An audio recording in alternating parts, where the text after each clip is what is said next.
It was just a normal day, and as Prophet Elijah was walking when he saw a young man named Elisha plowing a field with 12 oxen. Elijah walked up to him and threw his cloak over Elisha's shoulders, a sign that God had chosen him to be a prophet.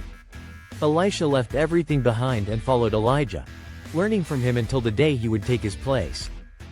One day, Elijah and Elisha walked together near the Jordan River. Elijah told Elisha, "Ask for anything before I am taken away." Elisha said, "I want a double portion of your spirit." As they talked, suddenly a chariot of fire pulled by fiery horses came down from the sky. Elijah was lifted into heaven in a whirlwind, and Elisha watched in amazement. Elijah's cloak fell to the ground, and Elisha picked it up, knowing that God had now made him the new prophet. Holding Elijah's cloak, Elisha walked to the Jordan River. He struck the water and cried, "Where is the Lord, the God of Elijah?" The waters parted, just as they had for Elijah before, and Elisha walked across on dry ground. The prophets who were watching knew that God's power was now with Elisha. One day, a poor widow came to Elisha crying, "My husband is dead, and the creditors are coming to take my sons as slaves," she said. Elisha asked, "What do you have in your house?" She replied, "Only a small jar of oil."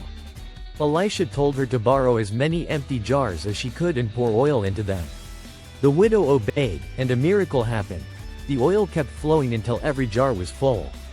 She sold the oil, paid her debts, and saved her sons. Naaman was a great army commander, but he had a terrible skin disease called leprosy.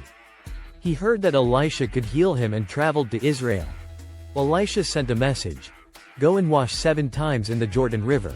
At first, Naaman was angry. "Why should I wash in this river?" he said. But his servants convinced him to obey. Naaman dipped himself 7 times, and when he came out, his skin was completely healed, smooth like a child's.